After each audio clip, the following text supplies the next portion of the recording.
All right, everybody. No, I'm just kidding. If you just kept going. Didn't see you there. Oh, hello. I didn't hear you come in. Welcome to our table. Okay. All right, everybody. Welcome back to this week's episode of the One Pinfall Podcast. As always, I am Ricky. I am joined by my faithful companion, Dan. Chicka, chicka. Yeah. Also, we got John with us. What up, John? Hey, y'all. And we're back. We're back for another episode to complain about shit, because that's basically what we do, right? And I'm definitely going to be complaining. Oh, we got some complaining to do. It's WWE. Of course we have complaining. Yeah, I know. I swear to God, one day we will talk about something that isn't WWE. Yeah, exactly. I want to, for sure. That's Big time. Yeah, that's why I feel like I like adding that indie stuff in, because it's just something to take away from the insanity that is the WWE universe. Yeah, the typical bullshit that we all know is going to happen or not happen for the pay-per-view. We know that there's a team of writers somewhere who's just trying to make us angry. Yeah, they're just sitting there like, this is what everyone wants.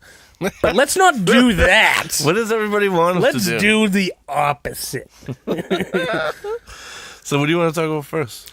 Let's jump right into that pay-per-view. No fucking mercy. Yeah, no fucking way I want to watch that match pay-per-view again. Did we make any grandiose predictions or anything that came out? Well, I did, because I was like, okay, I heard Lesnar's not coming back for a while, so thought Strowman was going to win. Cena and Reigns. What the fuck with that Braun Strowman losing? Don't get me started. It doesn't make sense. He kicks his ass the whole time, then all of a sudden one F5. Yeah, because we were talking about that. He pops up from a suplex like it's nothing. Exactly. He took like 5 suplexes, and every time he's getting up as fast as Lesnar, and it's like, yeah, he's looking strong. Yeah, oh my God, exactly. It's F5. He's kicking out. He didn't kick out. Well, I thought it was going to be one of those like Goldberg's first with Lesnar there. Yeah, when he was 10 seconds. Yeah, he just took him out in like a minute. One spear, and then here we go, up and down. Yay! So I figured Braun was just going to dominate him, and then we would get like Braun and right. and Roman. Roman. Braun still is impressing me. I mean, he didn't do anything huge, but it's like, that chokeslam he did on Lesnar, I was like, wow, he actually got up there pretty high. And obviously, I know Lesnar jumps a bit, but Strowman's still God damn, he can pick up anything. He's just an insanely athletic dude. He needs to go against the mountain. For how big, not to get into that, but that match, I was just so disappointed. This was a perfect opportunity for Strowman. You're pushing him this hard anyways. You've made him look unbeatable. You know he is what people want. Exactly. He is over because he's beating the shit out of the people that you are pushing in people's faces. Exactly. Almost. And my question is, where does Braun go from here now? Yeah. Lesnar's not going to be around till Survivor Series earliest. So what is he just going to go around? I'm not finished with Roman Reigns. No, he's not going to do that. Is he going to kick Enzo's ass every week? Maybe. 4 more ambulance matches. Oh, Jesus. There's gonna be an ambulance, and inside of that ambulance is gonna be a smaller ambulance, and whoever like can a kid ambulance. Yeah, exactly. Whoever can put the guy inside the Power Wheels inside the ambulance, fucking wins. Yeah, drag him. Oh man! But I thought a perfect setup for this would be Strowman wins. We don't see Lesnar for a while until maybe Royal Rumble, and that's where he gets his revenge. Beats Strowman to set up Vince's horny, needed match at WrestleMania 34 of Lesnar versus Roman, which no one wants to see. Oh, man. But so I know we shit on Roman's moveset quite a bit, or lack thereof. Yeah. Clearly visible at this pay-per-view. Do you think Roman's is much more varied? Braun rather is much more varied. I mean, we shit on Roman, but see, Roman. That's tough because Braun doesn't have a lot of set of moves, but he's still learning.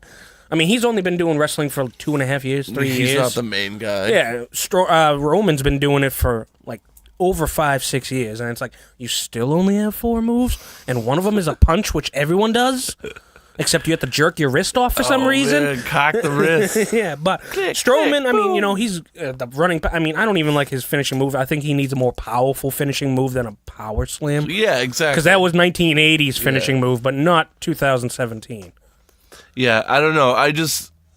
But, you know, I Braun feel wasn't bad. forced down our throats either. Yeah, so exactly. That's why I hate Roman. That's the logic I use to make it okay in my head. Too. Exactly. It's just like, you know what? No, don't push something down my throat unless I tell you to. And no one's pushing anything down my throat. And it goes back to the fact that he is popular because he's beating the people that they're pushing down. Yeah, exactly. And he's a guy that, hey, look at him. He looks like a champion. Yeah. Roman Reigns looks like he's going to bring me a pig from like a luau. He's like, hey, how you doing? A pig from a luau. Him and his Samoan life. Plus, he's Rocky's nephew. That's all he's ever been.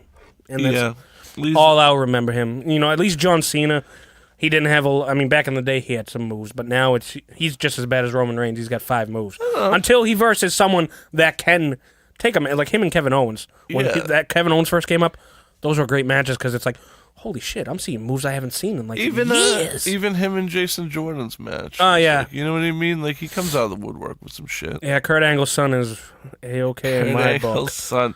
You know what's funny is like how you give me stuff to watch and I wind up seeing stuff is they make Kurt Angle have a half-black son after running a storyline earlier, like what, in like 97 or something? Yep. Where he says he doesn't like black people. Yeah, exactly. Yep.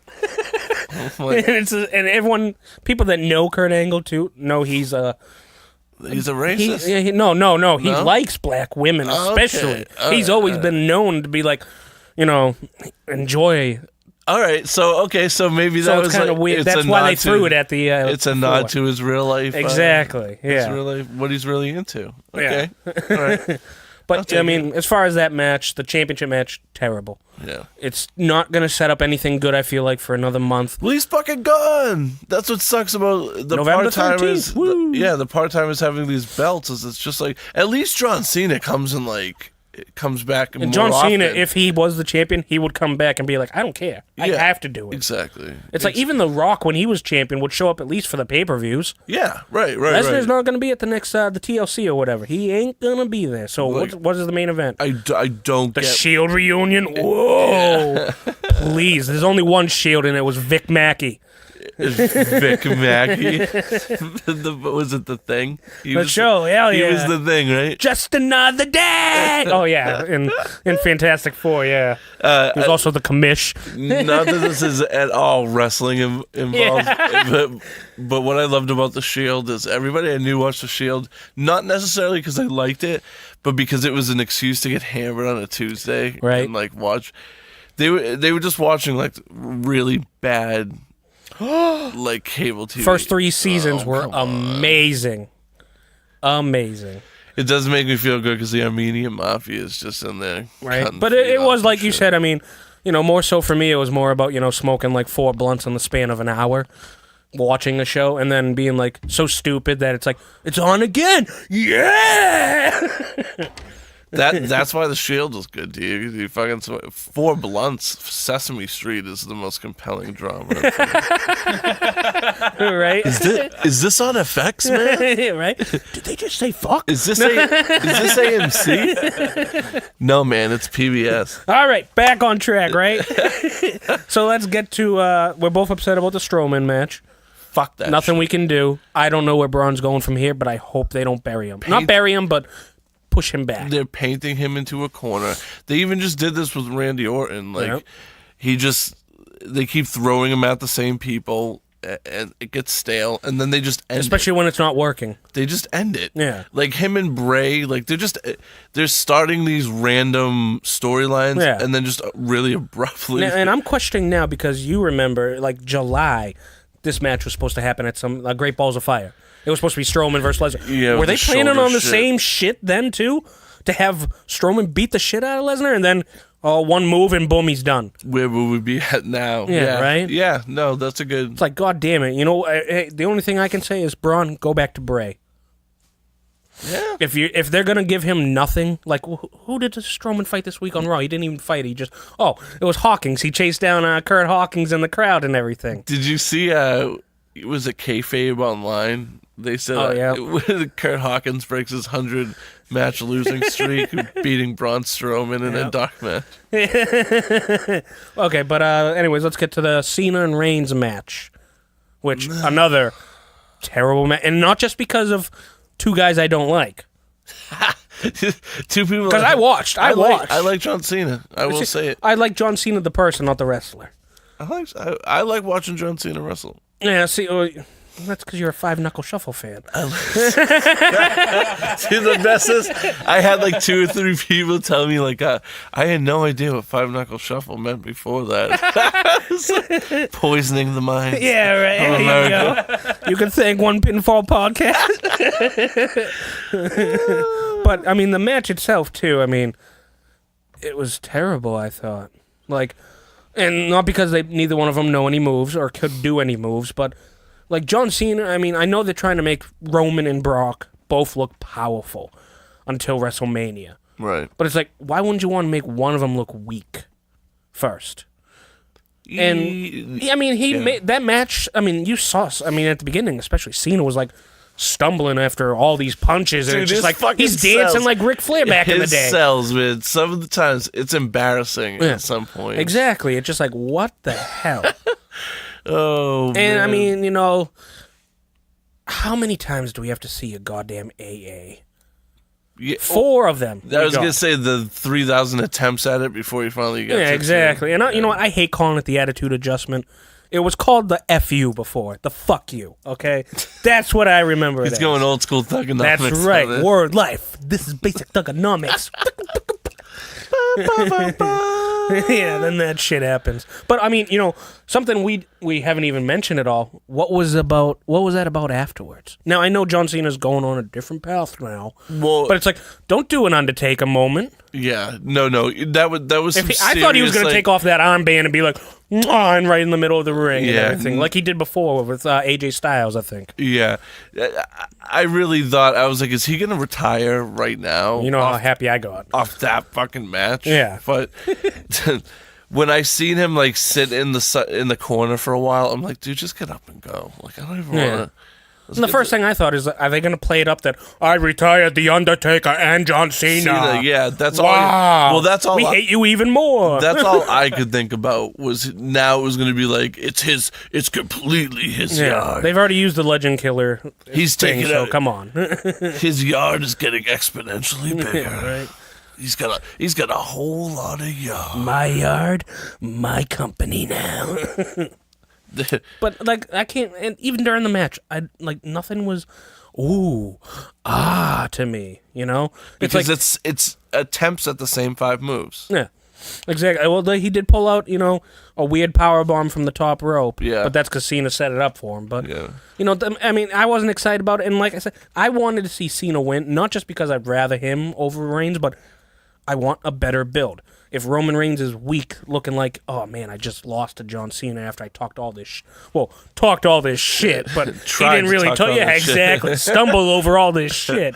But you know, we both have read there's a Shield reunion more than likely happening at the next pay-per-view. What better way to be like his 2 buddies come over and be like, hey man, get back to your roots, get back to what you did, kick ass and not talk. I am so weary of getting excited for the Shield reunion. Oh, I won't be at all. But I mean, like, I know how people love it. I know, we can talk about it briefly. Like the Miz Taraj, doing the Shield pose after that match. But yeah, that was great. Yeah, I'm just not getting excited because if I get excited about it, that's exactly what the WWE doesn't want to do. Yeah, exactly. They want to do exactly the opposite. Yeah, exactly. And you know, and then. I mean, I like Seth Rollins on his own. Dean Ambrose, I'm still iffy on. Because just the way he wrestles. Yeah. And Roman Reigns, I liked him when he was part of the Shield. Because he didn't talk. He just would usually go, ooh-ah, and powerbomb. So you like... I like a tough-ass motherfucker, Roman Reigns. You like the 5 moves as long as he doesn't try to talk. Yeah, and he's not pushed down my throat. Yeah. So as long as he's not main eventing and he's not talking. Yeah, exactly, you know? But all he'd say usually, believe that. Believe that. It's like, okay, I don't believe it, but whatever.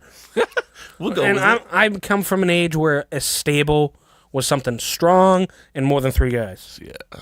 So Yeah, when they that's- say this is the greatest stable in 10 years, it's like, fuck you. It's just what do they call that rule with the 3? The Freebird rule? Freebird rule, yeah. Just a bunch of Freebird tag teams. now. Exactly, that's it. It's just, okay, so what? If there's a tag team with a manager, is that like a stable? Like, I feel like even with Sanity, not to, like, jump to fucking NXT or nothing, Yeah. even with Sanity, like, They they're need pushing to, like, start, like, taking them apart a bit. You know what I Yeah, mean? exactly. Especially with Adam Cole and all the other 2 guys there, Fish and I can't even remember O'Reilly. The ROH. Yeah, and but I mean, Boys. even to go further back, I didn't think DX was a stable till they got more than just Triple H, Chyna, and Shawn Michaels. Like when they got you the New needed Age, X-Pac. I needed X-Pac. I needed the New Age Outlaws. I needed Rick Rude. I needed these people. Dude, That's a stable. New Age Outlaws for life. And we don't even have to talk about like the Ministry of Darkness and the corporation where it's like, oh my God, there's like 10 guys. So yeah, you kind of do run the company. Yeah. Make it more liable. But I mean, we're going off topic from Cena and Reigns. Again, terrible match. I'd give that like a 2 out of 10. I am going to give it like a 4 or 5. The pace was decent. Oh yeah, okay, all right. I don't think of that kind of stuff half the time. They're well, he's an older dude. Yeah. But the pace is And decent. he can still move for an older dude. Yeah, and like I said, it wasn't. That's 'cause he's Super Cena's Cena. wrestling wasn't horrible to me. No. We did get the 5 moves. We did get some wrist cocking, Yeah, that's right. some fucking shit in his pants Some in the hard corner. punches there. Hard punches. Hard. So Hard punches. hard. Wicked hard. Wicked hard. But yeah, it just wasn't all that exciting. I'll agree with that. A So lot of the internet seems to agree with that as well. A lot of searches are pulling that up right now.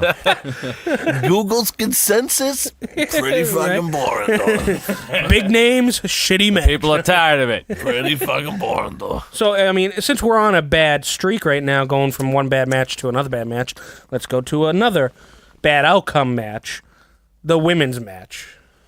I don't know why this one pissed me off the most. I know why it pissed me off, but I wanted to see Nia win. exactly. That's wanted one of to my see reasons. That belt on Nia. After the bump she took too, I think she deserved it. That power bomb was Yeah, that power bomb off you the know, apron. That it was a nice spot. it was pretty good, especially for the women's division. It was really good. But that was my other problem is she was so underutilized in that match. Well- they had her take that bump in the beginning, and Yep. then she just sat outside the ring for like, Yeah, and then she came back, and then the one person that has beaten Nia Jax in WWE did the ring post. She always seems to charge at the ring post, hit it with her shoulder, then she's out, done, over. Well, like What the that's- fuck? Yeah, like that's the only way Oh, they could really do. is that porn? No, I saw it. No, No. I fucking- I can't see that right now because I pissed the whole chain thing there. No, it's good. You can. We'll talk about yeah, that. we're gonna have to yeah. talk about that because that pissed me off.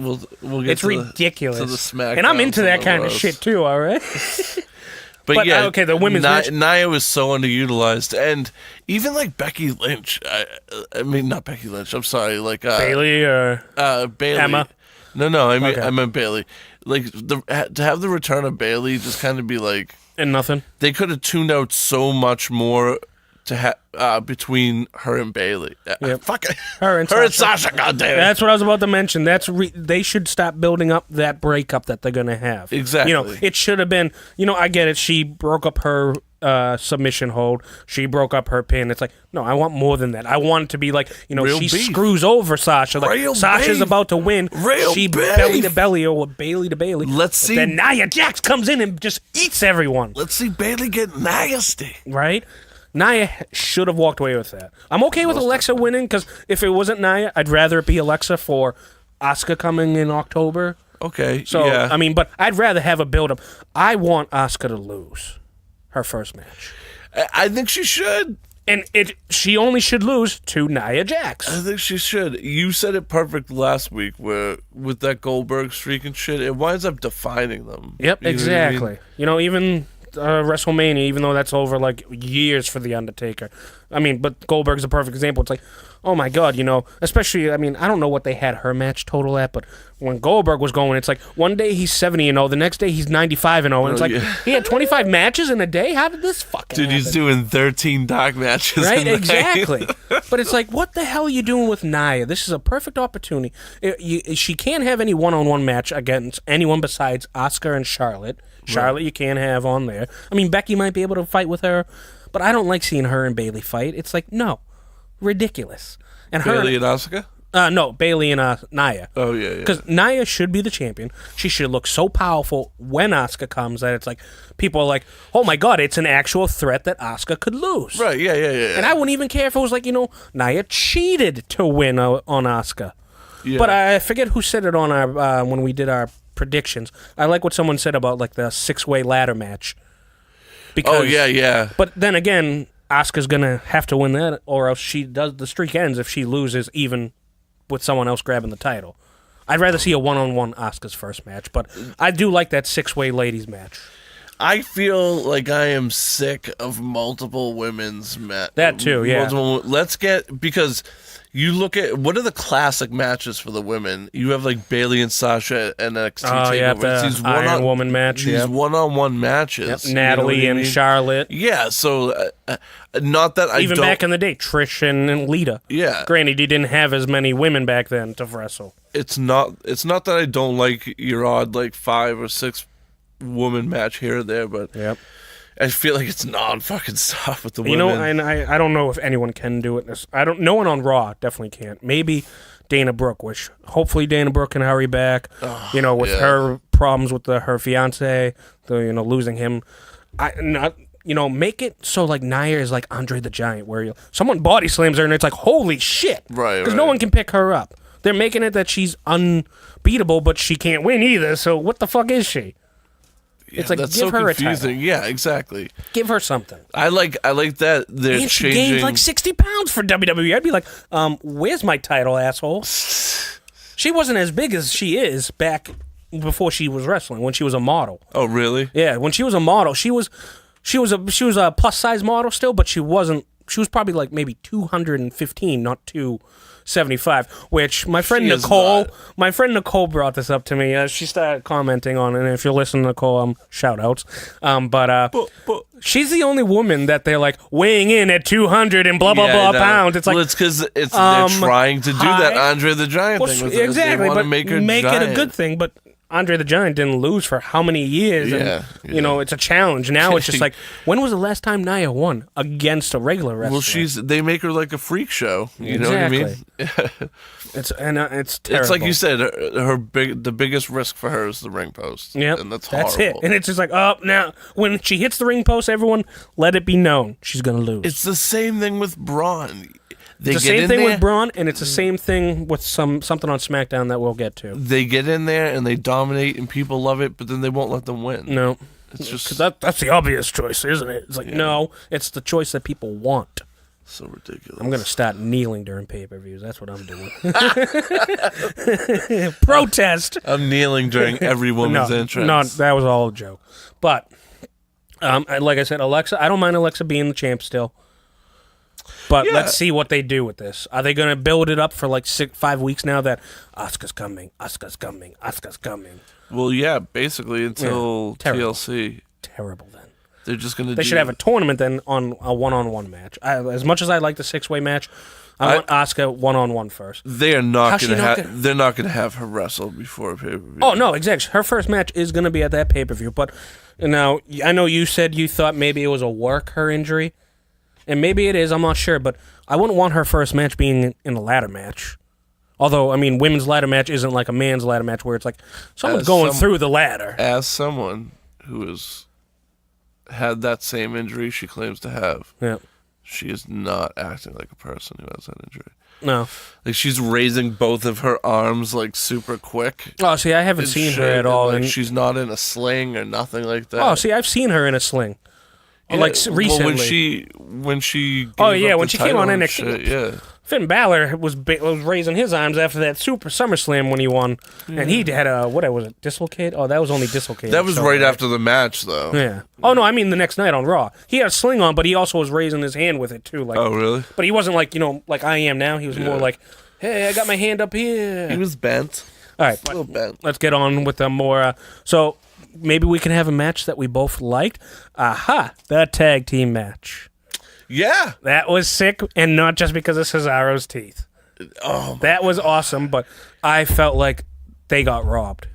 I wanted Cesaro after that one move. I never, that was a great move, and it's a tag team move, which I like. Yeah. Dean Ambrose and Seth Rollins doing their finishers back to back is not a tag team move to me. Well, you have people who just got smashed back together again with two guys who got smashed together at first. Yeah, but have had the time to actually become a tag team and to know how to be entertaining as a tag team. Hey, if you've been together more than a month, you better know how to be a tag team, in my opinion. Yeah. But this is just this match, too. I mean, I like Cesaro and Sheamus, but that white noise powerbomb was sick. That was fucking awesome. I was like, no way. Is he going to powerbomb him? Oh, yeah. He did. Oh, he did. Yeah, exactly. I was like, oh, Ambrose is going to move. No, he didn't. And I like that they're like heel now. Yeah, exactly. Just let them be like heel. Right? Like, we are the bar. I hate that thing. Dude, the Dragon Ball Z pose they do. That shit is awesome. I mean, the match was good, though. I liked it. But I want to see more tag team kind of stuff out of Ambrose and him and Rollins. I mean, you know how I'm not a huge fan of Ambrose because he looks like he's a drunk wrestler half the time. And I hate that lariat rope thing that he does, whatever it is. I hate the when he comes back in all of a sudden. When he jumps up on the rope and comes back down. Oh no, not the elbow thing. You talk about the one where he just like puts his arm out and he like hits the guy. He runs to the other corner and like really cheesy jumps up on the second rope. Like pushes his feet up. I know exactly what you mean. See, I'd rather him do something like Braun Strowman who hits the corner and then bounces. What's funny? Out. Can we stop doing this because I feel like you're about to ruin Dean Ambrose. All right, I'm sorry because it's the other rope thing that I hate when he gets hit and he like goes in between the second and third rope and bounces back. I hate that. I'm just like ugh. But even that night, Seth Rollins looked a little messy. Like some of his I forget what they call it. A little sloppy down. What's that move when he does like the clothesline but he flies around? It's like a slap shot or something like that. I forget what they call it. I don't fucking know. But some of his moves that night, I was just like, that was kind of sloppy. And that's not him. It could be Sheamus or Cesaro, too. I mean, Cesaro's bleeding from his mouth, tasting his own blood the whole time. And can we talk about how... That was sick. He didn't lose his teeth from getting them chipped. He got his teeth jammed 4 millimeters into his. I just love his face right after. Just he's looking at Sheamus like, "What the fuck?"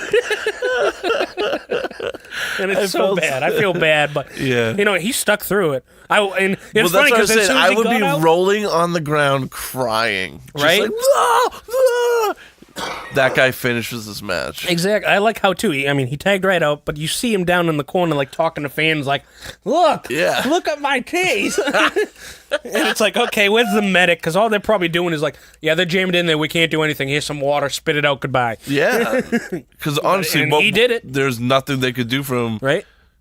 And he took some more face shots. I mean, not that they're really getting hit.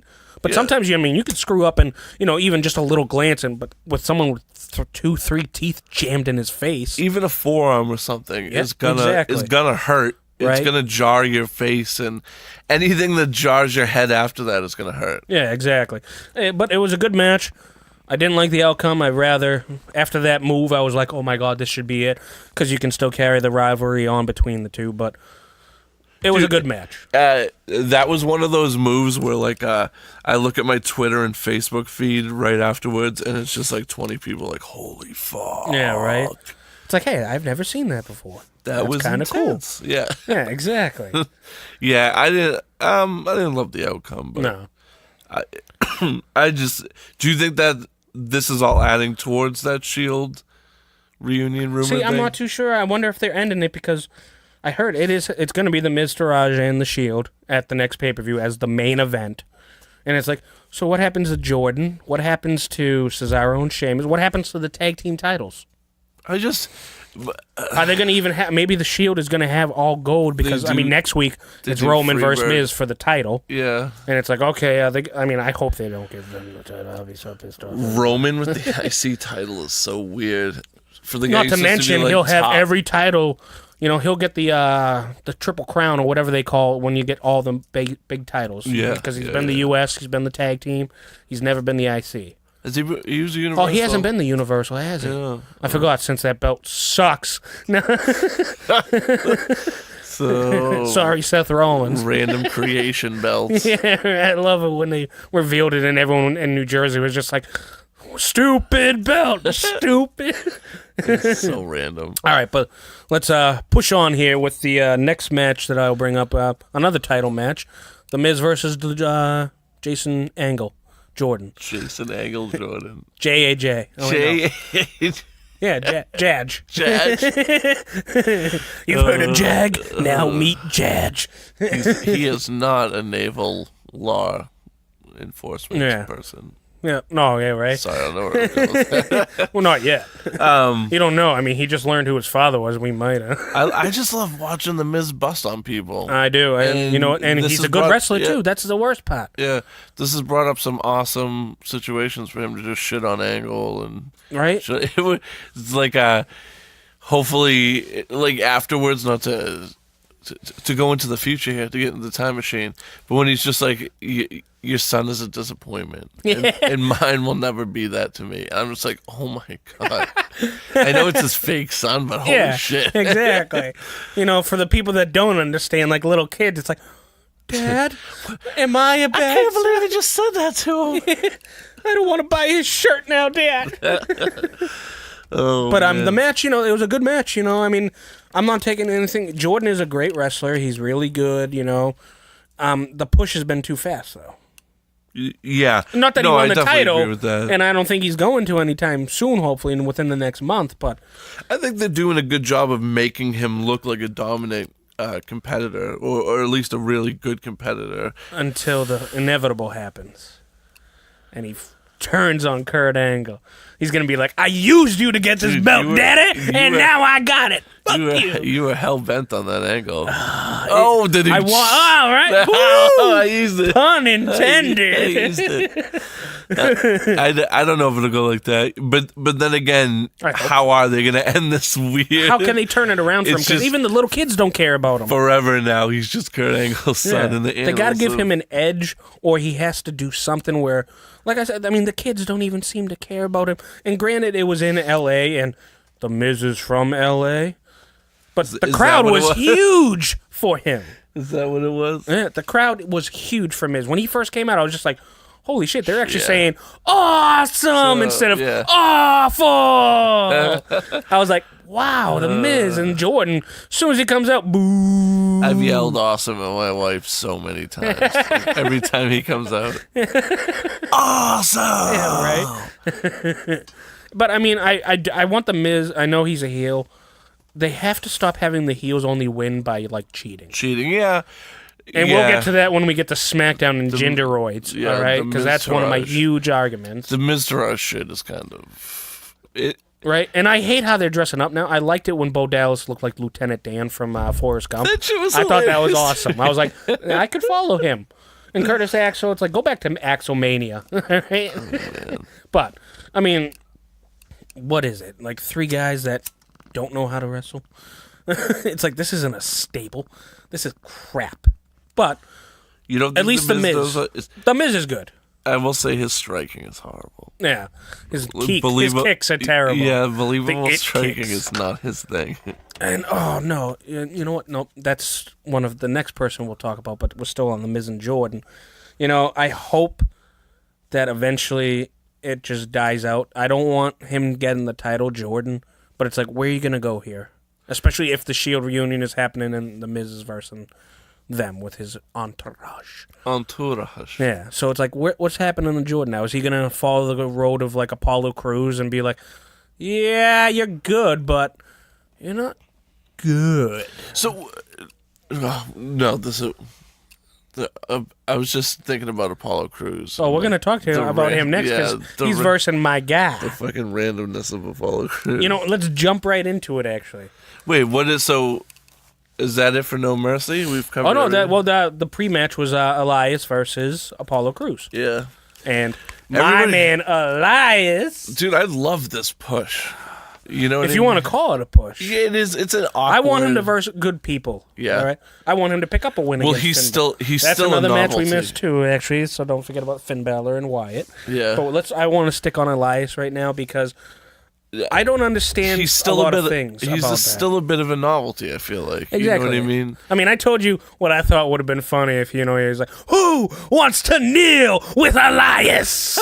And then he plays the national anthem. But Dan wants to inject fucking politics directly into wrestling. Everyone knows Vince is a huge, huge Trump supporter and fan. So. His wife works? Yeah, his wife works for him. But even besides that, they are like great friends together. But we're not getting on He's taking a stunner. But you know what I hate is when Elias comes out, Michael Cole seems to back him, and Corey Graves doesn't. And it's like, wait a minute, why are you two all of a sudden switching for one guy? Oh, all right. So I was saying this to my wife the other day. Do you feel like Corey Graves is like a weird, fence walking? Oh yeah, commentator because he hates Enzo, but he hates Elias. Yeah, but he'll his music sucks. Yeah, and he'll love Jason Jordan or someone. And then he'll hate Reigns. Yeah. And it's like, what the hell? It's so random. And it's not even something that's like, on Raw, he's a good guy, on SmackDown, he's a bad guy. It's like, it's both ways. He's just flipping and flopping, and it's like, I am used to having someone that's good, someone that's bad, and someone... No, usually it was only two people with King and Lawler. King and JR, but now you have kind of like a comedian to add in, like Byron Saxton. So, yeah. He's a good guy, but he's also a comedian. Exactly. That's what I love that. I love Byron Saxton, though. He's hilarious. Who's the other dude that gets shit? Is it Michael Bishop? Oh, no, Tom Phillips. Are you talking about Tom Phillips? No, they always call him a nerd. Like Naya and... Anderson and Gallows always call him a nerd and shit. It's Michael something, I think. Oh, I don't know. I don't know. I can't remember who you're talking about. Never mind. I'm sorry. Is it like a backstage person? Yeah. Oh, I think. I'll have to think of that because I remember Charlie. Back to Elias. Yeah. Like I said, he's still a novelty, but at least he's winning. You know what I mean? He's beat some. Oh yeah. Some pretty. Who did Sami Zayn lose to him at one point? I don't remember if they fought or if he... he was up there, obviously. Wait, he came when the draft was happening. Oh, wait, no. Maybe it was... Yeah, that's right. 'Cause, you know what? I see. I don't think he's got... He beat Finn Balor that one time, I think, right? Well, that was like a cheat win. Yeah, that's what it was. But even still, I was trying to think of a big... And then after that, he nailed him with the guitar that time, which we were all like, fuck yeah, finally! Very Jeff Jarrett. Right, exactly. You got it. You might as well use it. If you don't use it, you lose it. We all know that. 5-knuckle shuffle. And but I'm impressed. I'm impressed with Elias because he's got that act. He's got the guitar, and the songs are funny. The songs are funny, and he's a dominant ass wrestler. He's strong. He's a big dude. And you haven't even seen, on Raw at least, we've seen it on NXT when we've watched him, but he's got a good moveset too. Yeah, definitely. Very athletic dude, very big guy. It's like, I want him, put him against Finn Balor again, but, if you can't do that, it's like, who else is there that's good? Yeah. Let's talk about Finn and Bray. Let's talk about that. That was another match, again, that I'm... Give me your 2 cents. Let me hear it. They should have ended it with him being injured. Yeah? When Bray Wyatt... only because I'm not a huge Finn Balor guy. Yeah? Yeah, he's good. He's not someone like Roman Reigns. He's nowhere near like a Roman Reigns where I hate him or turn the channel. I like his wrestling and everything, but... I feel like they made him flat. He's very that's because flat. Vince hates him ever since he got injured that They time. do it to Nakamura, too, though. They make them very flat. Yeah, there's different reasons he does that to Nakamura. Yeah, we all know Vince isn't exactly, equality or anything. Yeah. But You've talked about it before too, because I know you said you laughed your ass off. I hate when Finn Balor just, that's all you get from it. I'm just like, do I have a screaming, moaning bitch, or do I have a wrestler in the ring? Oh man, he just Terrible. wants to sell them stomps, bro. Yeah, and I mean, I also like Bray Wyatt a lot, and feel like nowadays heels don't win ever. I feel like, except The Miz. And that's only because he's the best heel. But Bray Wyatt, you look at his record, he's like 184 and like 400 and something. It's like, are you shitting me? Wow. It's terrible. Yeah. And I mean, like I don't mind Finn winning, but I'll just like, I'd rather see Wyatt win. Because now, is this the end of that rivalry? Because that's what I was thinking. Like, give Finn the spooky paint win. Yep. And then when we go spooky guy to human, give it to Bray, because Bray's the true spooky guy without any paint, without any of that shit. Exactly. You know what I mean? Let him be the fucking eater of worlds. But this is something they've done to Bray constantly, which is building him up, and then Grab making that him long look, hair and bam. yeah, making him look like a bitch. Yep. Like having him lose in embarrassing fashions. Well, I mean, we can kind of segue from this match into Monday Night Raw the next night, when Bray Wyatt. I mean, Finn fought. I forget who he fought, but it was a match. But it was a match. But I mean, Bray Wyatt just had his music pop on, and it's like, oh no, that's right. It wasn't the music. It was the whole thing with the girl again. He's got the whole world in his hand. Oh, Bray Wyatt versus Finn Balor versus Goldust. And they didn't give Goldust nearly any credit for that match. Because we got some awesome Goldust backstage action. Yeah, that wasn't him attacking Finn. Exactly. Which I don't understand. Again, all of a sudden, like, Goldust was good for 2 weeks, and now he's back to being bad. After Bray Wyatt washed off his face paint and everything that time.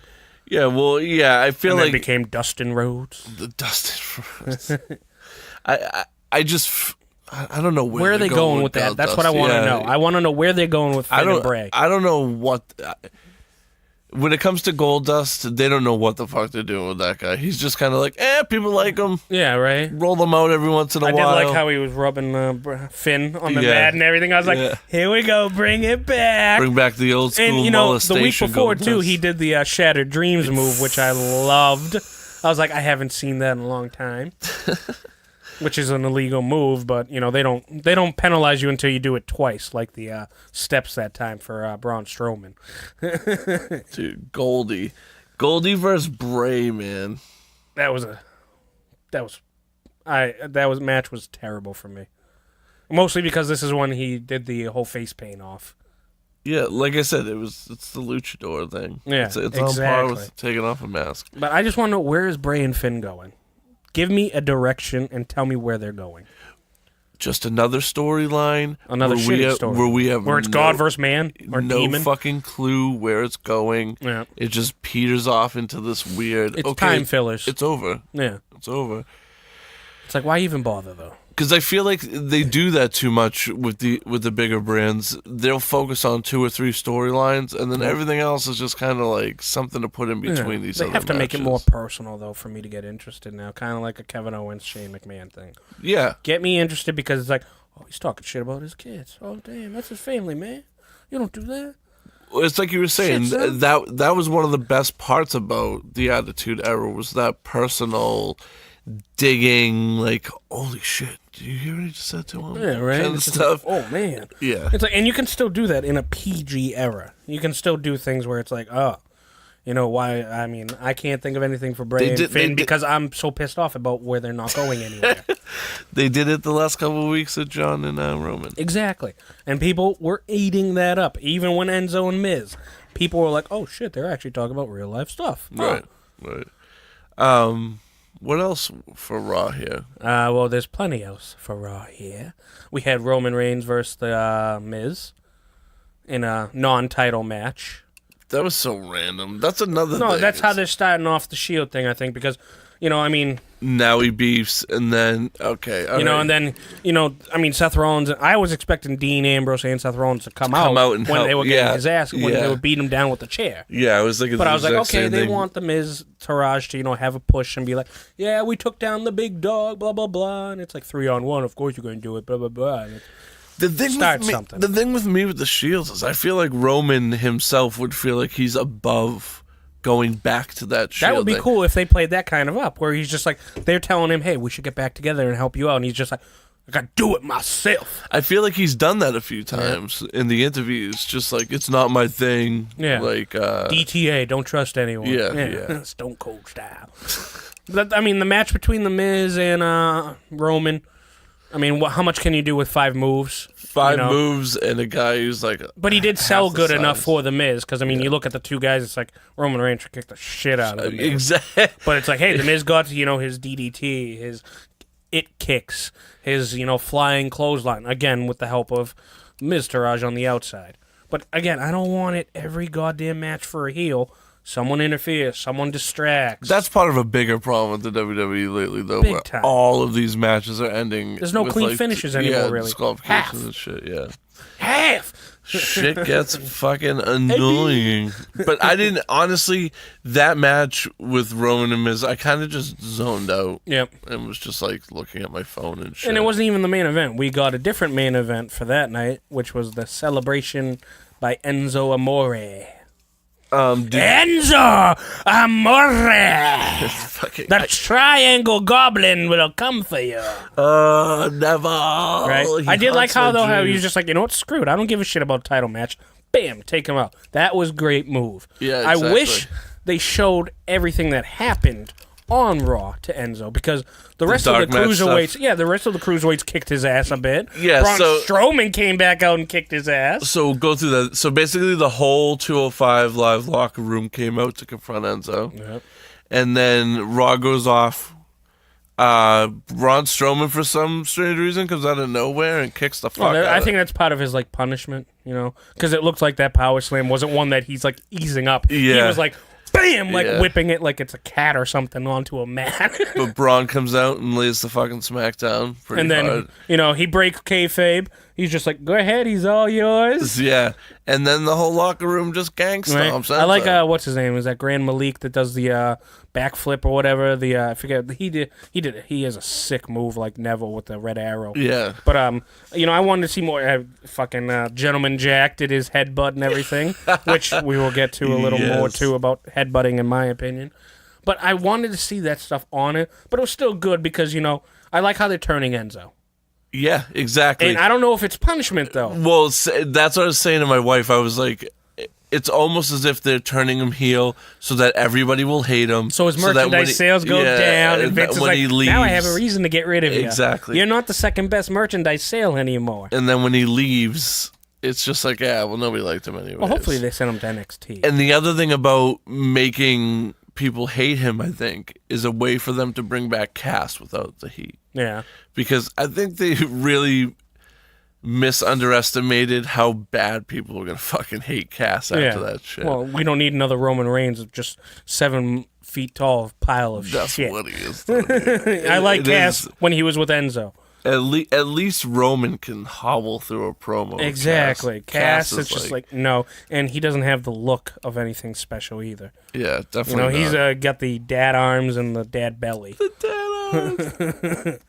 He's a Gloria workout, like a Mac from Always Sunny. He should get into was it DDP yoga? Yeah, right. And then all right, so also on Raw we had the what did the women do this week? Forget Alexa. Oh, that's right. Alexa and Mickey James had a little segment first. That was so weird. I didn't understand why. First, Mickey was looking like a hooker, but also second, like, what are you gonna give her like a match all of a sudden until Asuka comes? That was so random. And then we got the tag team match again of Bayley and Sasha versus Nia and Emma, and Nia can have a couple moves, but then tag her out, or she gets hit by a post, which happened again. She gets hit by a post. It's just how can you make Bayley look like she's pushing Nia into a post from like 15 feet away? It's like Nia basically just looked like she was walking in it herself. That's why, dude, some of those slow down replays, it's like, dude, they fuck themselves over. You should not have done this it's replay. Hilarious. I love it too when the camera's accidentally not accidentally, I'm sure it's planned, but they'll go down to when they're laying on the mat and you actually see them looking at each other like talking like, okay, do a clothesline. Get up, lariat, strike. But I mean, the women's division on Raw has been lackluster since Charlotte left, which it shouldn't be. Exactly, because there's a shit ton of fucking talent over there. Exactly. You have a majority of the bigger... I mean, you had the Bayley injury and shit, but... Yeah, exactly. But they got a majority of the talent after over that, there. You still have Sasha, Nia... I mean, even Alicia Fox, who doesn't get enough credit for the wrestler she is. Fox. She's a better wrestler than Emma, I think. Even though I like Emma. Been around forever. Yeah, exactly. I feel bad for Emma. Yeah. That's give Emma a chance. We will help that trend. All 17 people. I will support Emma if she goes back to the old school music. Boop, boop, boop, oh yeah, I love that. boop, boop, boop, boop, I feel like they don't care about her ever since she pulled that shit with Emelina and saying like I can't do that. I think Vince is just like, you know what, I can't get rid of you, but I don't have to give you anything. I almost don't blame her if it's true that what Lana is doing right now is what Emma was supposed to do. Yeah, pretty much. Because now she's basically done doing that. She's a manager again. Yeah. We'll get to that. But I feel... I don't know, like... I don't blame her. Exactly. I wouldn't have wanted to do that either. And Emily, just she become couldn't pull that off as good good as Lana. And to eventually just become a fucking manager. Yeah. Like, right. if I'm... Not to like give her credit for that whole like I am part of the women's revolution, but she kind of was. Yep. You know what I mean? So just like another returning diva soon, hopefully Paige. Yeah. She was part of the revolution. So, not to bring this up 5 million times every podcast, but I haven't been watching wrestling again for that long, so I haven't seen Paige. Yeah, what I've heard, she's starting to train again. She's at those photos of her at the Performance Center, and even WWE said, "Oh my God, Paige is back. She's back to claim her house." She's off the cocaine. But I heard she's going to SmackDown, and I was like, "Oh, well, that's good." But Paige is another wrestler, a diva, a superstar that can wrestle. Why would you want to put her on SmackDown when Raw clearly needs her? But since they're getting Asuka, I think they're like, all right, well, we'll put Paige over here. And I don't care. I loved Paige as a wrestler. I hope she comes back. Yeah, and I hope the crowd doesn't like. I mean, she's clearly got some shit going on in her head, but I hope the crowd, chanting Xavier Woods or stuff like that at her, isn't going to send her into a bad psych. Oh, man, that's hopefully fucked up. not. That's fucked up. To have videos. Well, I mean, I'd be the first one chanting it, too. You took Xavier! Oh, just videos of Brad her Maddox! We want Maddox! Just getting train run on her. Bring her back. Bring him back as a manager for her. Brad Maddox? That's so fucked up. Get another dig at Alberto Del Rio, too, while you're doing it. So that must mean they're pretty much officially done, her and Del Rio. Oh, no. Last I've read, they're still happily together. Really? Yeah, even after that airport incident. Yeah. But also, let's see on Raw. Obviously, no Cena since he's getting ready. He's getting ready for Bumblebee movie or whatever there. And he's gonna be a transformer. Yeah, exactly. He's gonna transform into a guy who can actually act. Yeah, right. No, all you have to do is be a wrestler nowadays, and you become a popular actor.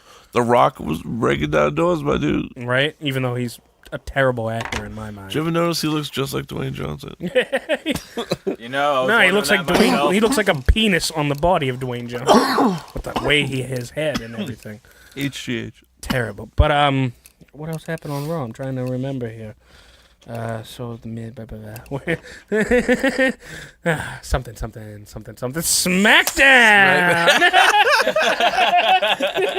So let's transition to Smackdown. How about Carmella? We're gonna take a rook. Carmella and Charlotte. I was surprised how good that match actually was, even though it wasn't that good. Carmella sucks as a wrestler. She's terrible. But I with feel someone if like Charlotte, you can make say, her look good. If you put her with someone like Charlotte, she can at least do like decent. anyone that wrestled The Undertaker the last 5 years at WrestleMania, they have to make him look good because he's too old. Prop the old guy. Even Shane McMahon. It's like, hey, you kind of have to carry him a little bit. Yeah. Kevin Owens, or not Kevin Owens, CM Punk and all that shit, you have to carry him.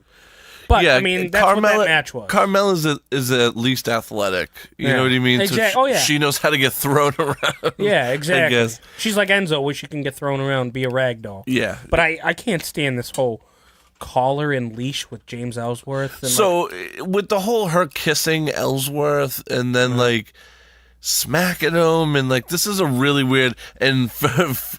And I get into that dominatrix kind of stuff, so it's like, but this is kind of weird.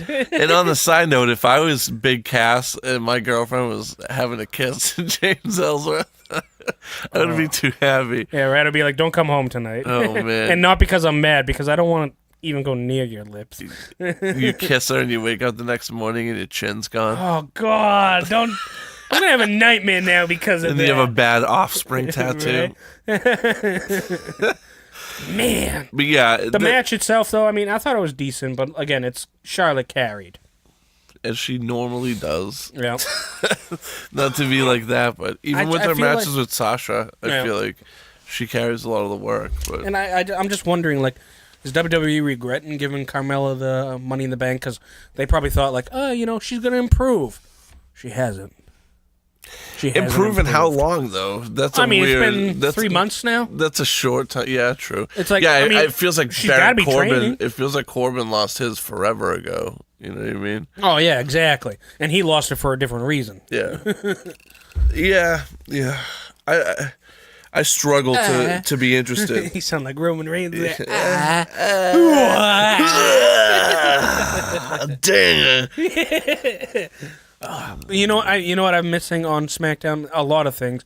The Fashion Police being one of them and everything, which hopefully they actually do come back. I hate just getting random, like, oh yeah, they'll be back. Yeah, right? It's like, don't tease me like that. Yeah. I'm not 18 anymore where I can handle blue balls, all right?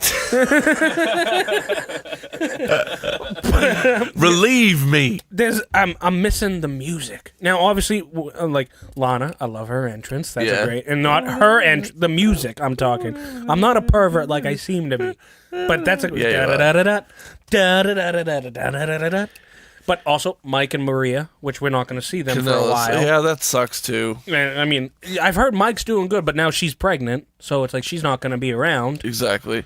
Well, the other... So I think she just got the WWE job, and then it was like, bam, I'm pregnant. Ha ha, 9 months off, now Vince. That I'm under contract, I'm having a baby. Yeah, right? It's like, man. what was that Spanish woman that used to be on WWE?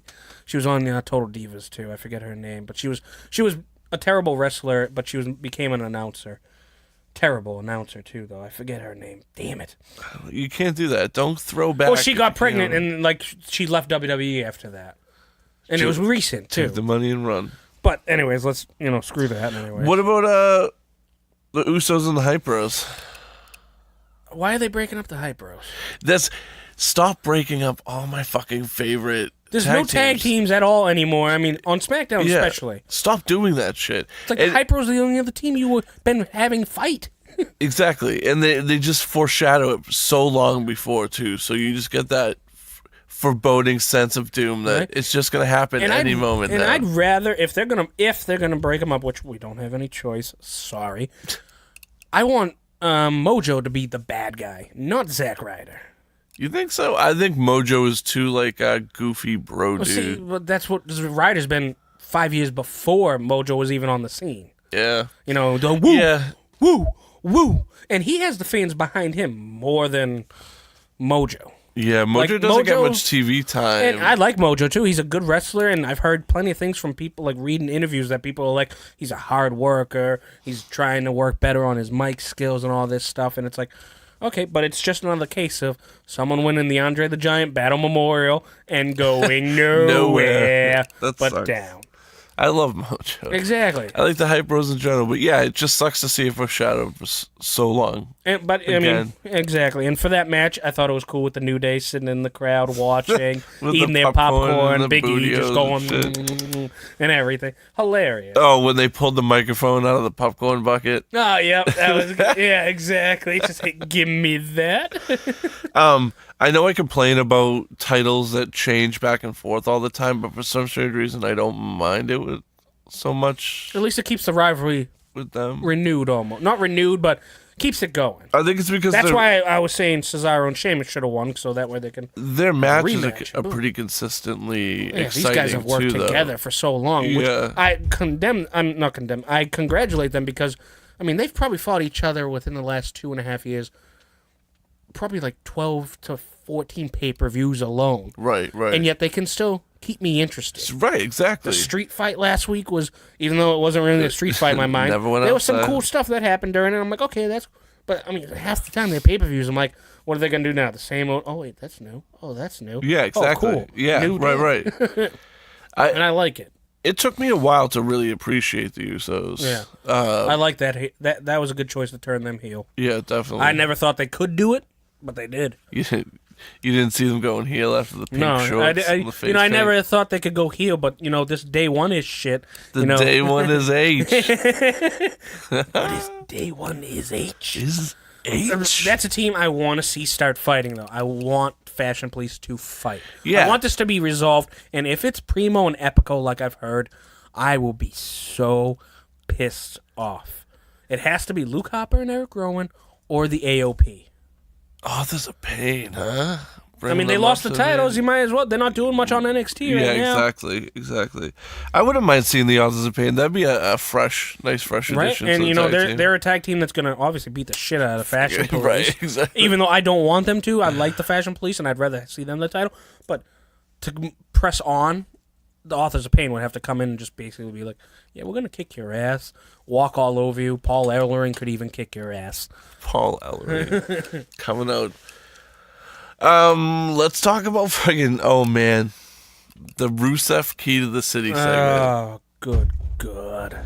Now, at first I was like, I wonder if that really is the mayor to some random fucking Bulgarian city. You gotta be kidding me. But when you watch him singing the song, the guy's mouthing along in Bulgarian.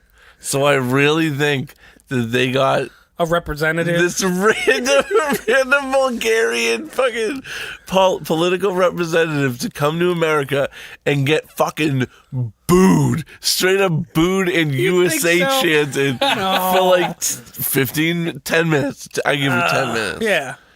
So I don't know. This is also a celebration from last week's Rusev's dirty. A 5-second kick pin of Randy Orton. Rusev's dirty win, but it's a celebration. He had gone back to Bulgaria and collected himself. Comes back, gets his win. Yeah. Nice use of Aiden English being the. That was when I first saw that, I was like, "What the fuck's he doing there?" And then I was like, "Oh, all right." Nice use of Aiden English. Yeah. That poor fucking guy, though. I feel like without Gotch, he's just kind of. Yeah, they kind of just buried him, basically. Dust in the wind. But I just, this whole Rusev-Randy Orton feud, terrible. Dust in the wind. Yeah, it is pretty bad. There's nothing that makes me want to be like, I want to see more. It's because they've painted Randy Orton into these weird corners where he's beefing with someone, then it ends. Beefing with someone, then it ends. Yeah. That he gets caught up in this random Bulgarian keys to the city scheme. And then for another 2 months, he'll be champion all of a sudden. They'll do another flag match. Yeah, Randy Orton can Murica. Well, this time he's going to win Rusev. But that was a funny segment, though, with the key to the city. And I forget what city it was. Then it got disrupted out of nowhere with an air. The Viper! The Apex Predator! We do not like you! Oh, now he's German. Shouts to Bulgaria. Yeah. Shouts to Bulgaria. I like this renewed beef between Sami Zayn and Kevin Owens. Yeah, it won't last long, though. Yeah, I know. Clearly. But it's bringing back shades of old NXT stuff. Shades of old NXT, shades of ROH. Yeah, for real. Kevin Steen show and everything. Fight, Steen, fight, right? Man. It was good. And, they obviously work well together and everything. And you have to make I just hate how they're burying Zayn again. Yeah, yeah. Because, hey, it was a good match, but he got his ass kicked. It wasn't. Yeah. I mean, Zayn does his usual. You know, he gets his moves and everything, but eventually Kevin Owens is like, yep, fuck you. I'm going to kick your ass. Nice super kick. Yep, I'm going to do that, and then I'm going to powerbomb you on the apron. And then what? And then Shane comes out for the save, quote unquote. And it's like, no, instead I'm just going to throw. I hated how they had Kevin Owens run away from Shane, though.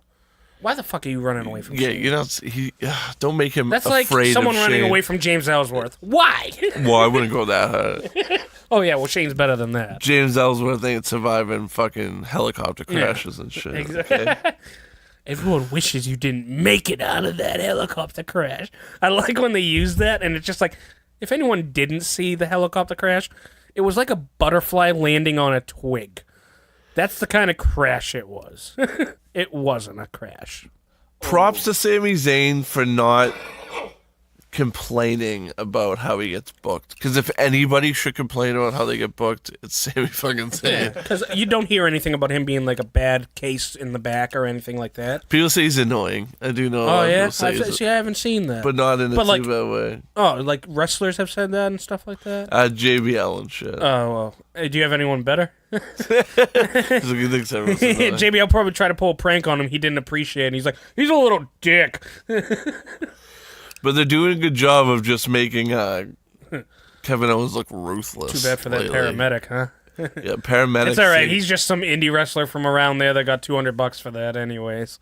They went to the fun zone or something Yeah, and bought right. those costumes. But this is. I'm still excited for Kevin Owens versus Shane. I mean, it doesn't even have Hell to in a have fucking Hell in a Cell. Cell, but it is All I know is we're gonna get a Shane O'Mac spot. some insanity, whatever the fuck it is, and then we'll get some decent Maybe they'll Kevin Owens. Maybe they'll wrestling. go back in time and do something like Gonna when go back in time. You ever seen when Undertaker hung Big Boss Man inside the Hell in the Cell? No. Hilarious. I'm like, are you kidding me? They're actually showing a guy getting hung like by a noose and everything. I mean, it was obviously fake, but I wanted to see whatever was the end plan for Kevin Owens putting Sami Zayn's head in the chair. oh, he was just gonna throw him against the post. I feel like Nia Jax's boyfriend, But him taking off into the crowd was right? so fucking Running like random. a big coward. And it's not even like a coward. It's just like, oh my god, I'm fucking Yeah, right. I better get out of here. squirreling out the back, man. Shane might get me. I assaulted somebody with a chair. Yeah, right. To have Shane get up on the ropes like he just fucking came out here and got a pinfall. Right. And then he stops, that random stop in the crowd where he just... You know what? I just have to mention, since we have this match or this segment on in the background here, I love it when I watch it on like certain YouTube channels and like people record it, because Kevin Owens' shirt always says "okay" since it's backwards. Yeah. I'm always just like, that's hilarious. I love it. Oh, man.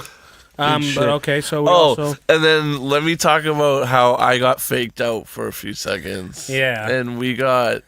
bong. Bong. We got a dead man entrance, and I was like, "What the fuck is the Undertaker doing here?" It's true, he's not retired. And then I was just like, "Wait a minute! First of all, it's a Tuesday night. yeah, The Undertaker's coming back on a fucking Tuesday night. yeah, without any promo. Second, he's a lot smaller than he's been. Yeah. What happened? It was Dolph fucking Ziggler. And what's awesome is you could tell he got the crowd wicked bad. Yeah. Because Yeah, as soon as I hear the gong, the whole thing, yeah. and then it's like, oh, what the hell is that? Oh man. But finally, Bobby Roode comes out, and they're actually going to have a match and start this rivalry. So I don't have to see 3 fake entrances. Oh, I mean, I hope he does 3 fake entrances anyway. They were getting so old, man. If they were, but that was a good you didn't. That was getting old Undertaker entrance. Dude, It has to be good entrances. That's why. You know, he has to do one of them. That's fine. Not 3 in a row. I didn't mind 3. No. See, that wasn't bad that week when he did DX, Triple H, Shawn Michaels, since they're kind of combined. But I mean, the Warrior one still was the best for me. That was awesome. It's just Especially the fact with that his wife. the Ultimate Warrior's wife is in the front. Yeah, exactly. But, thank God. And then here comes Glorious, and I love that entrance. That is a great entrance. And whoever came up with that song, I'm like, that is perfect. I want to be until I'm victorious, and I will defend. Another great song. Yeah. Right? And then just the lights when he's glorious.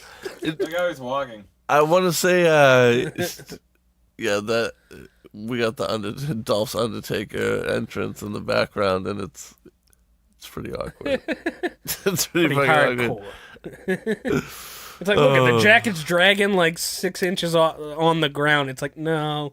I bet that is Undertaker's coat and everything, because look how it looks on him. It's just been sitting in the back. It's just like a way too big duster for Dolph Ziggler. But anyways, that's one of the things I miss. Well, and I can't say I miss, but I think that they should adopt from NXT is those grandiose entrances. Nakamura with the violin players. Right? I just think even Nakamura, like some of the parts they cut out of his entrance and everything. Because, when he's going in the ring the first time, it's usually like another like, instead it just goes right to, so that way you get his little rope dance where he's like, but let's talk about Jinder and Jinderoids and Nakamura. Don't hinder my Jinder. Oh, I hate Jinder. You Jinder biased. I am Jinder biased because he's a piece of shit. He's a piece of shit. I hate that this rivalry isn't even a rivalry. They barely have any confrontation between the two at all. Because one side speaks like 3 words of English. There's been plenty of time. Yokozuna had rivalries, and he couldn't even speak English. All right, they got to give me more. But also, what I am tired. If this match at Hell in a Cell ends with the Singh brothers getting involved and not a clean win for Jinder, I'm done with Jinder Mahal. It's ridiculous. He hasn't won a match. Not one? Every single one of them has always had the Singh brothers interfering, or it's never been a clean win. That's how they make you hate brown people. They're Indian, so they have to be evil. It's terrible, though. It's terrible when, you've gone how many months now? Foreign people equal evil. That's the WWE.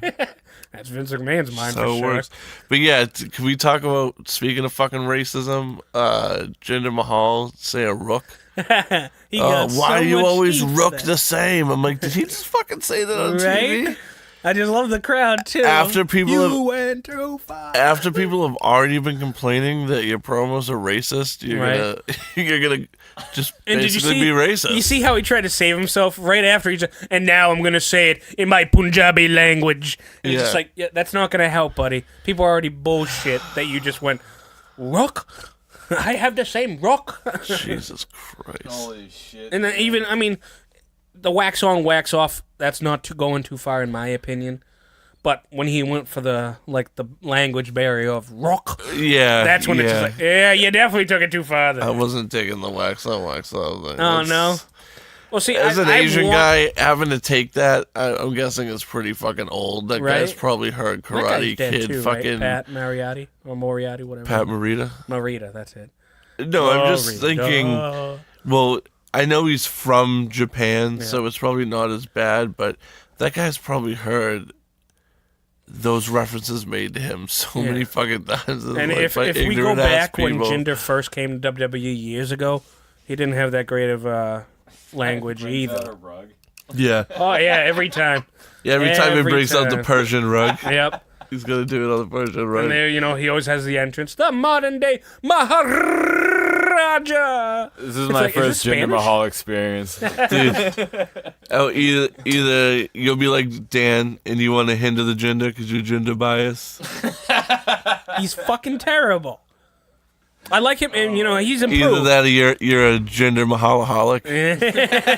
He's improved. I like him, but it's just like, please give me a clean win. He's a decent heel, but it's just good old racism. Even That's when all it's a shitty match on SmackDown, he wins illegally. We've seen this since forever. It's just there's a brown guy, and he's evil, and only this time they got him fighting an Asian guy, which is new. You know what I mean? Oh, there's a good picture. So to explain this to John, basically he's coming out each week, and he's like just putting up pictures of Nakamura and making fun of them. and just making really bad Asian jokes basically the whole fucking time. Yeah, exactly. And the best part about it is all these pictures. Like, this is why I love Nakamura. You know what I mean? Like, Yeah, he's exactly. the artist. You know what I mean? He's creating artistry, and he makes artist faces while he's fucking doing it, okay? Son of a bitch. Corbin versus Dillinger.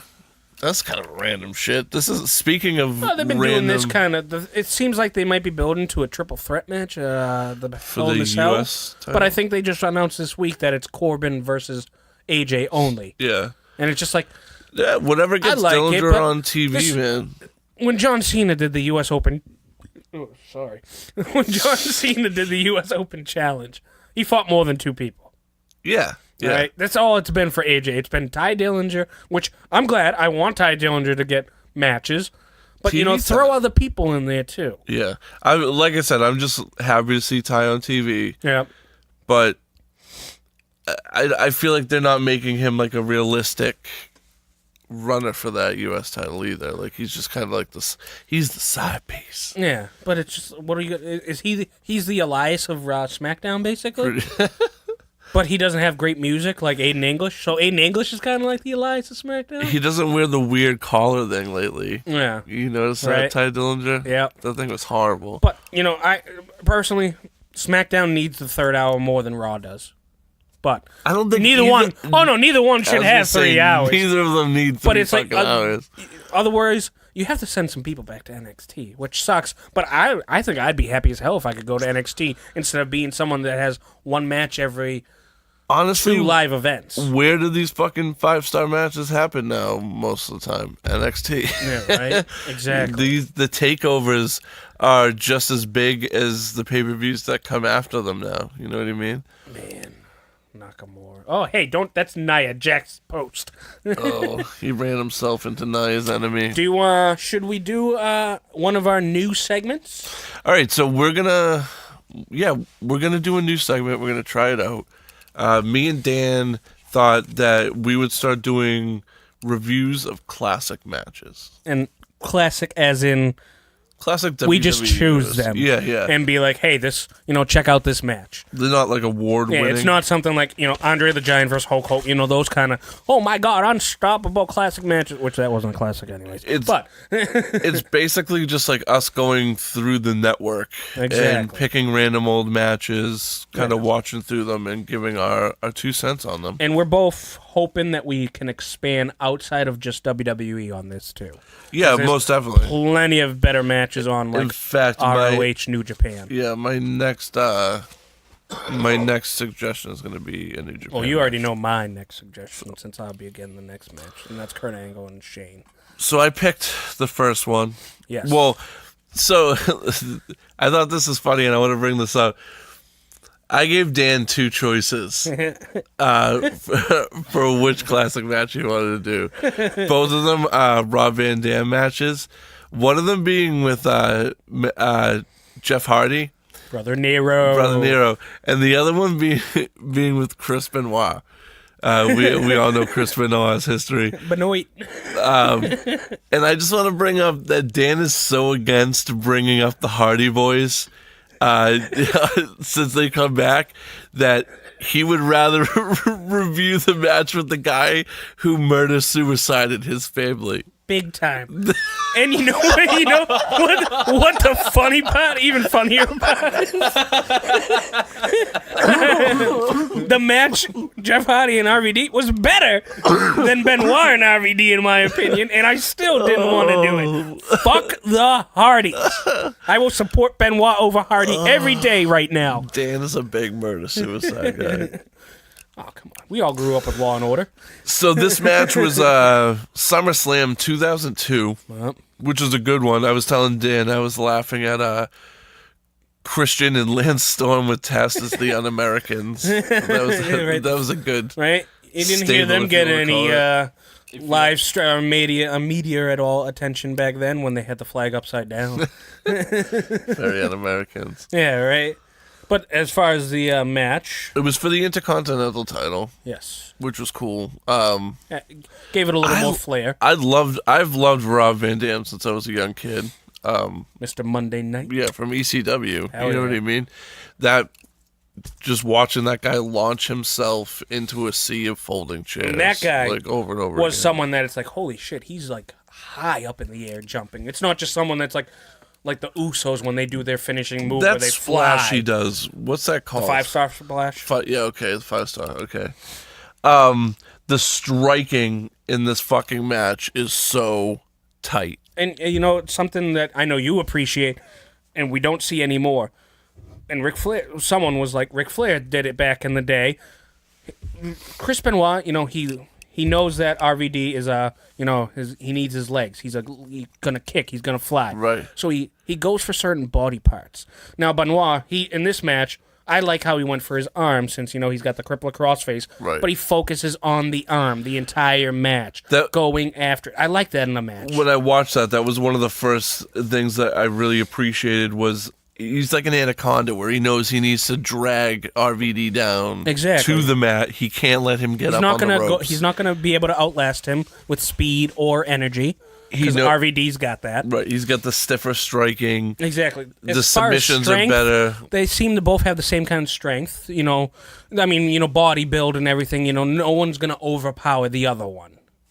Yeah, they're generally the same. Exactly. It's not Big Show versus Enzo or something like that. But it's a sick clash of styles. Yep. That winds up really working for this match. Yeah, and there's that one. I know during the match at one point we had the triple miss there where RVD goes up to hit the Van Daminator or something, and he misses, and then Benoit goes for the flying headbutt. Wait, Oh I my miss. God. I miss headbutts like that. Knowing what eventually happens in that guy's future, watching him miss the flying headbutt is so fucking brutal. And it's not something where he slips his hands in front of his face and hits the mat. No, his face is nailing that mat. And I use the way he does it too. Just he's like he puts his arms out like it's a trust fall, and he's just like, bam. But I loved when he used to do that.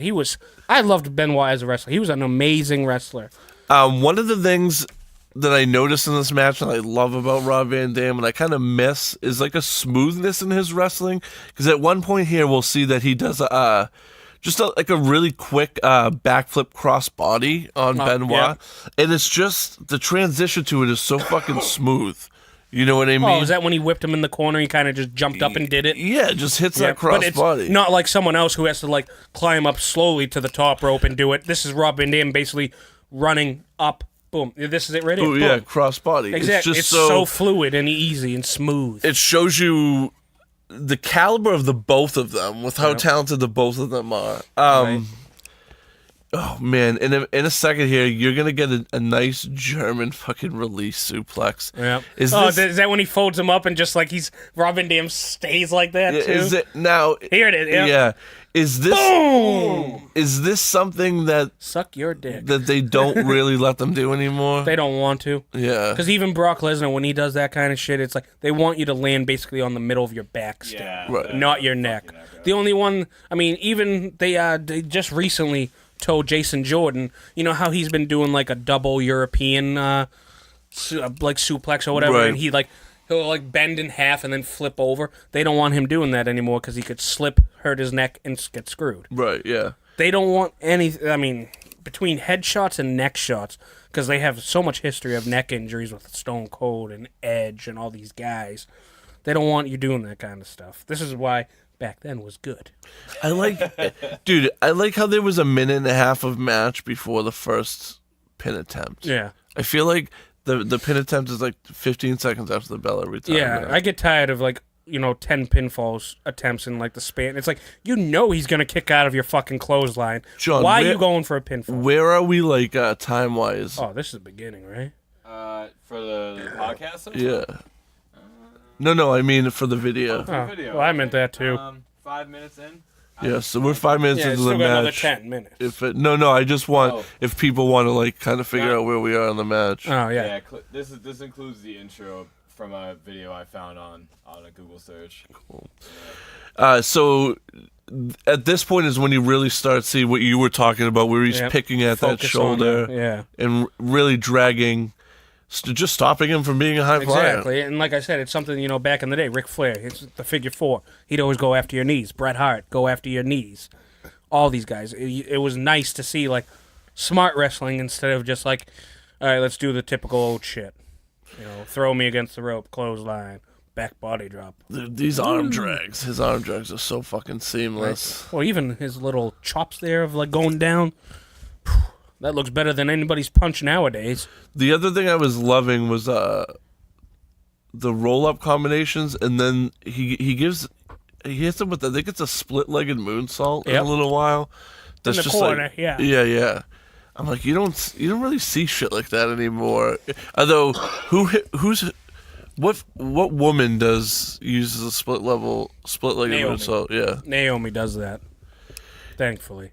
Now here's the other thing we don't normally have: is this blood? You know what I mean? Watching this fight, shit, they did not. Yeah, and it's not scheduled blood, I don't think either. I think he just got busted in his mouth pretty good. Yeah, and they're not shying away from it. No, not at all. Yeah. Nowadays, you show blood, you're fucked. Yeah, you need your PG-13. Yeah, exactly. Not like this podcast. One of the things. Come on, man. Well, we're pretty Is dirty. that split-legged moonsault? 5-knuckle shuffle coming on. 5-knuckle fucking shit. Well, if they say it on a PG, I guess it's okay. If you want to be NC set. There it is, the crippler. And here comes the bevy of moves where they miss. Yeah. So there's a really cool trade back and forth here with, like, the flying Look at how he headbutt. flies and just... Nope, there's nothing going under his face. Just CTE. He might slip an arm under his chest. Yeah, right? So much fucking brain damage happening. Brain damage. And so he misses with the flying headbutt, and I always love the hop up. RVD, who can just, like, spry himself up to the top rope, hits up, and just misses that 5-star splash. Right, and that hurts. That hurts. Not as much as slamming your face purposely onto the floor, I'm willing to bet. Oh, yeah. To an immediate crippler crossface. I love that. I know I just jumped onto my face, but I love how they made the move illegal for like a while after, the whole death thing and murder suicide. Oh, really? Yeah, that you were not allowed. You'd be fined if you did that move, because everyone would be, it's a crippler crossface. What about the flying headbutt? No, the headbutt they soon eventually got rid of just because they of don't head want you to trauma do and shit. It's just like they always would get upset when Daniel Bryan would headbutt people. I don't know how Jack Gallagher gets away with it. Now, these fucking cringeworthy shots to Stephanie McMahon and Bischoff. That was one of the best parts of the match when Stephanie, they just go to that. It doesn't seem like they told anyone that they're going back there, and because Stephanie's just like, come on, Benoit.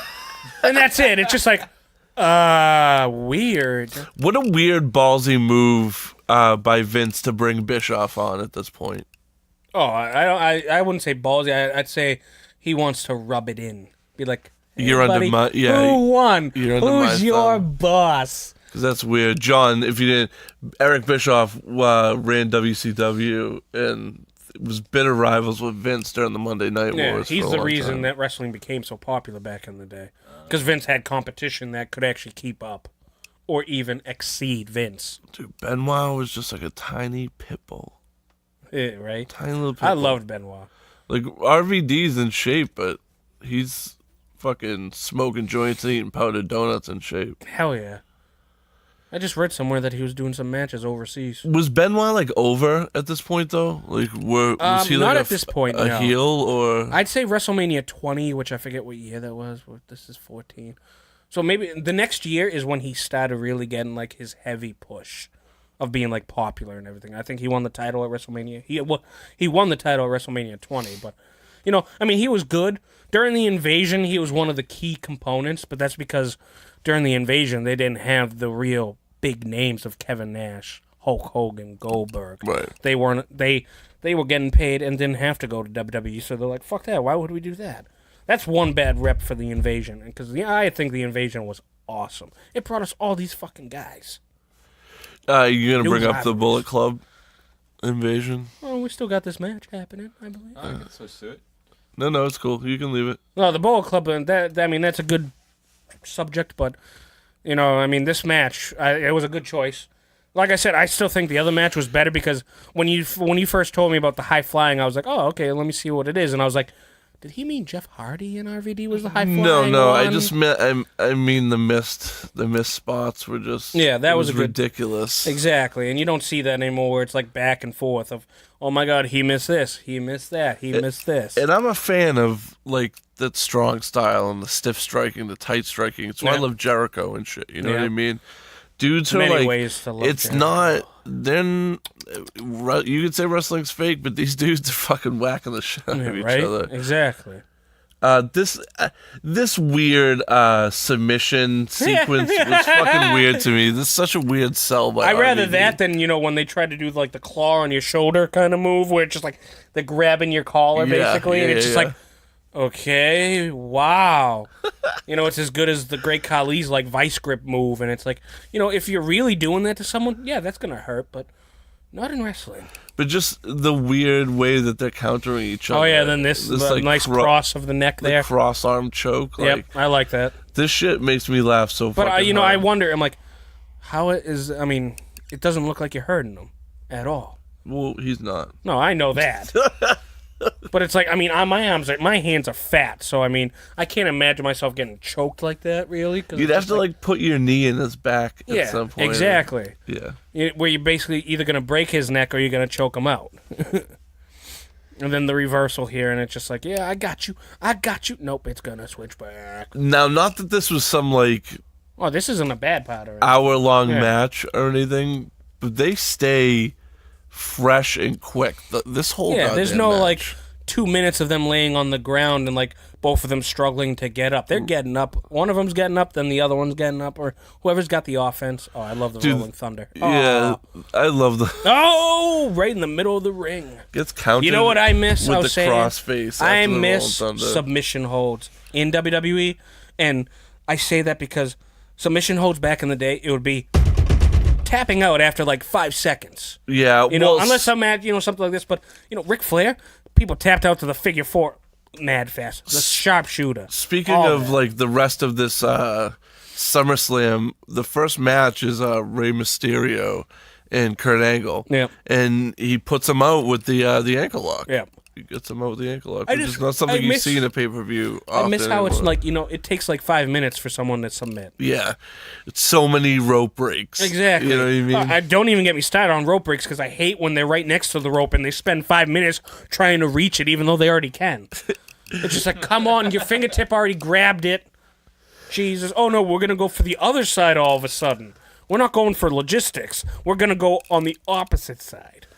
But again, they do a good job telling the story with this, with him just working on that shoulder over and over again, throwing him into the post. Yeah, look at that. Getting the arm locks. Dude, European. These are Northern Lights suplexes, that's right? Yeah. Repeat Northern Lights suplexes. Yeah, that's what's his name does now, kind of. Yeah. These are insane. Like, even if someone's jumping with you, to be able to flip over and continually pick someone up and Northern Lights suplex them is insanity. Yeah, because you're putting your pressure on your head too when you're doing that flip, and he's helping. It's like all your weight is on your neck. The guy for Benoit in this case. Well, plus he's got him in the. He ain't done. He's got him in the shoulder lock too. So yeah. Still that's an working awkward on that way. arm. Yeah, that's an awkward way to pick somebody up. And bam, right back to the crossface. Now see, someone who's been worked over that much, it should be a tap. Yeah, but is pay-per-view though. Oh yeah, exactly. I mean? And it's two big names. It's a long match too. But just like I like, this doesn't draw it out because he doesn't submit.